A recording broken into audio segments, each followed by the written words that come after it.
پاکستانی روپے کے مقابلے میں ہم دیکھ رہے ہیں کہ ڈالر کی قیمت دوبارہ اس نے اڑان بھرنا شروع کی ہے، اور پچھلے 2 دن میں جب سے کیٹ ٹیکر سیٹ اپ آیا ہے تو ڈالر کو لگتا ہے کہ پل لگ گئے ہیں، اور ڈالر جو ہے اوپن مارکیٹ میں ہم دیکھ رہے ہیں کہ 304 305 روپے تک پہنچ گیا ہے، جو ملک کی تاریخ کی بلند ترین سطح کے جو ہے وہ قریب ہے۔ کیا وجوہات ہیں؟ ڈالر کا فیوچر خاص طور پہ یہ کہا جا رہا تھا کہ جس طرح نگراں حکومت بنے گی، آئی ایم ایف کے پروگرام کے بعد روپے کی قدر میں تھوڑا سا استحکام آئے گا، وہ بیچ میں ہم نے دیکھا کہ استحکام آیا بھی، مگر اس کے بعد دوبارہ اب جو ہے ڈالر کی طرف لوگوں نے رخ کیا ہے۔ کیا صورتحال لگ رہی ہے، اس کے اوپر ہم بات کریں گے۔ ہمارے ساتھ ایکسچینج کمپنیز ایسوسی ایشن کے جنرل سیکرٹری ظفر پراچا صاحب موجود ہیں۔ ظفر صاحب بتائیے گا کیا لگ رہا ہے مستقبل روپے کا آپ کو؟ دیکھیے جناب، مستقبل میں مجھے روپے پہ دباؤ لگ رہا ہے، کیونکہ جو ہماری پالیسیز ہیں وہ آپس میں کنفلکٹ کرتی ہیں، تضاد ہے ان میں۔ اگر ہم اپنی پالیسیز ٹھیک نہیں کریں گے تو روپے پہ اسی طرح دباؤ رہے گا۔ خاص طور پہ آئی ایم ایف نے کہا ہے کہ آپ کو امپورٹ اپنی نان اسینشل آئٹم کی کھولنی ہے، اور وہ کھولنے کی وجہ سے روپے پہ دباؤ آیا ہے۔ کہ وہ ان کی بات غلط ہے، لیکن ہم ان کی بات ماننے پہ مجبور ہیں۔ اس کے ساتھ ساتھ جو آپ کی ریمیٹنسز ہیں وہ گر نہیں رہی ایکچولی وہ ڈائیورٹ ہو رہی ہیں گرے مارکیٹ میں ڈیو ٹو آور پالیسیز۔ تو ہم کو اپنی پالیسی ٹھیک کرنی ہے، ری اسٹرکچرنگ کرنی ہے، اور ڈی ریگولرائز کرنا ہے چیزوں کو، نہیں تو جو اور ملک غلطیاں کرتے رہے ہم نے بھی وہی غلطی کی ہے۔ اور خاص طور پہ جو ہم فورن انویسٹمنٹ نہیں لے کے آ پا رہے، کیونکہ لوگوں کو یہ خوف ہے کہ اگر ہم یہاں ڈالر لے کے آئیں گے تو لے جا نہیں سکتے۔ تو ہم کو اپنی پرائرٹیز سیٹ کرنی ہے، حکومت کو کفایت شاری اور سادگی اپنانی ہے، اور کرپشن کو ختم کرنا ہے۔ اگر یہ نہیں ہوگا تو پھر میں سمجھتا ہوں روپے پہ کافی دباؤ رہے گا۔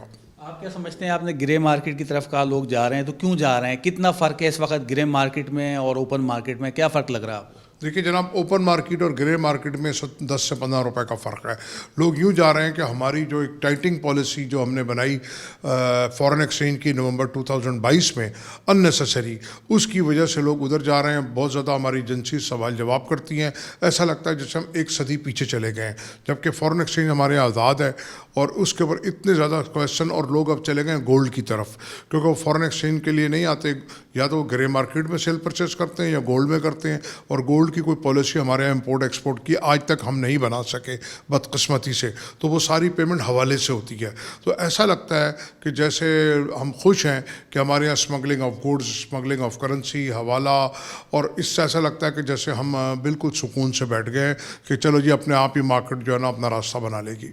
اچھا یہ بتائیں، اسٹیٹ بینک نے آپ کو حال ہی میں کیش ڈالر امپورٹ کرنے کی اجازت دی ہے، بڑی ڈیمانڈ تھی آپ نے کی۔ اب یہ ڈیمانڈ کے باوجود ہم دیکھ رہے ہیں کہ ڈالر کا جو فلو ہے، سپلائی ہے، وہ سائڈ بہتر نہیں ہو سکی ہے۔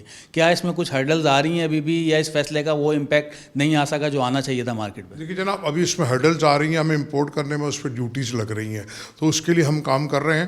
اسٹیٹ بینک ہم سے بہت تعاون کر رہا ہے۔ اسٹیٹ بینک تو ہر وقت ویجیلنٹ ہے، لیکن صرف ایک اسٹیٹ بینک اگر ویجیلنٹ ہو اور باقی ادارے ویجیلنٹ نہ ہوں تو پھر وہ سب ایک پیج پہ نہ ہو تو کام ہو نہیں پاتا۔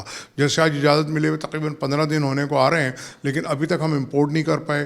پھر جو سپلائی لائن ہے ہماری وہ تقریباً بند ہو گئی ہے گرے مارکیٹ کی وجہ سے، گو کہ ہمارا اسکوپ آف بزنس 10% رہ گیا ہے، لیکن وہ بھی ہمارے کو جو ہے نا ہم ڈیمانڈ نہیں پوری کر پا رہے۔ بہت شکریہ آپ کا۔ یہاں آپ نے دیکھا کہ ان کا یہی کہنا تھا کہ ایک تو گرے مارکیٹ دوبارہ شروع ہو گئی ہے، بیچ میں ہم نے دیکھا تھا کہ یہ فرق برابر ہو گیا تھا، اب یہ دوبارہ فرق چلنا شروع ہو گیا ہے۔ کہتے یہ ہیں کہ 10-15 روپے سے زیادہ کا جو ہے فرق آ گیا ہے، جس کی وجہ سے لوگ جو ہے وہ گرے مارکیٹ کی طرف رخ کر رہے ہیں۔ دوسری طرف ہم دیکھ رہے ہیں کہ کیش ڈالر کی جو اجازت کرنسی ایکسچینج کو دی گئی تھی، اس میں بھی جو ہے ہرڈلز آ رہی ہیں، جس کی وجہ سے وہاں سے سپلائی سائڈ بہتر نہیں ہو پا رہی ہے۔ پھر تیسری وجہ ہم دیکھ رہے ہیں کہ آئی ایم ایف نے جس طرح شرائط لگائی ہیں کہ جو امپورٹس ہے وہ مزید اس میں نرمیاں کی جائیں، تو اس وجہ سے بھی جو ہے ہم دیکھ رہے ہیں کہ ڈالر پہ امپورٹرز کی جانب سے بھی دباؤ آیا ہے۔ یہ تمام چیزیں وجوہات بنی ہیں روپے کی قدر میں کمی کی، اور ان کو یہی لگتا ہے کہ آنے والے دنوں میں روپے کی قدر جو ہے وہ مزید، اگر حالات کو کنٹرول نہیں کیا گیا تو مزید روپے کی قدر میں کمی دیکھی جا سکتی ہے۔